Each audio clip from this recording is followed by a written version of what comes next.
kelompok yang sering menganggap dirinya paling murni akan mudah untuk melakukan kekerasan verbal, kekerasan fisik secara khusus ketika menjadi hakim atas yang lain. Maka perilaku main hakim sendiri, merasa paling benar sendiri, inilah yang seringkali menjadi slogan-slogan memurnikan diri atau menjadi kemurnian bagi kelompoknya. Menghakimi orang lain, kelompok lain adalah sebagai yang tidak murni, tidak lurus, tidak salah, dan itu berbahaya. Maka marilah berdasarkan pada pembacaan ini kita akan berusaha menemukan makna murni atau kemurnian yang tidak hanya bersifat kultis atau peribadahan, tetapi juga dalam perubahan perilaku seseorang dalam ibadah sosial. Kita lihat pada ayat 3. Petrus menegaskan soal kelahiran kembali sebagai anugerah Allah. Lahir kembali di sini bukan dalam artian masuk lagi dalam rahim ibu, namun pertama-tama soal pembaharuan hidup dan perubahan perilaku hidup. Di sini menjadi jelas bahwa kemurnian tidak sebatas soal ibadah ritual saja, melainkan adalah ibadah sosial sehari-hari. Maka soal kelahiran kembali, saya mengingat tafsiran Yohanes Calvin yang menarik di sini, bahwa Calvin menggunakan istilah bahasa Latin yaitu regeneration, yang artinya mematikan manusia lama, dendam, iri hati, kebencian, dan dilahirkan kembali menjadi manusia baru.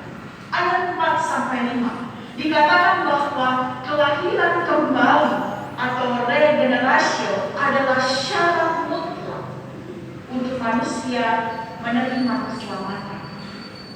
Sesuatu yang tidak binasa, sesuatu yang tidak cemar, sesuatu yang tidak layu. Ini dengan lagu PKJ 271, janganlah kumpulkan harta dunia fana. Yang kita cari dan kumpulkan adalah harta surgawi yang kekal, yaitu keselamatan. Sekali lagi bahwa kelahiran kembali yang dimaksudkan oleh Petrus adalah soal pertama-tama perubahan perilaku hidup, dan bukan soal kultis, bukan soal sekadar ibadah ritual, sehingga orang harus dimurnikan perilaku hidupnya sehari-hari agar ia layak diselamatkan.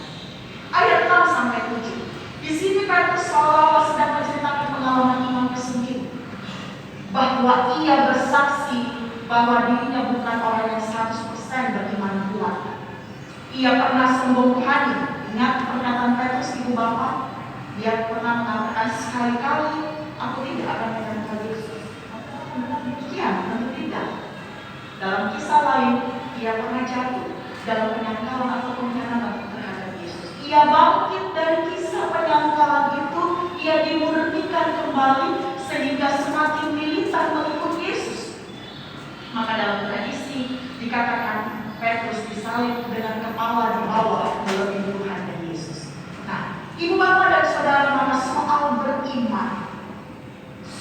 beriman bukanlah segala sesuatu yang berjalan dengan mulus.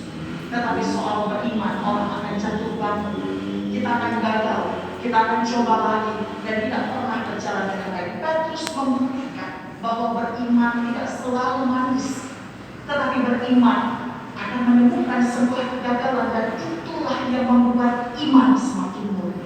Petrus juga sedang berkisah bahwa di masa penganiayaan yang hebat yang dialami oleh orang-orang Kristen, baik sporadis ataupun sistematis, Petrus hendak bertanya, apakah penganiayaan itu membuat seorang berhenti jadi orang Kristen?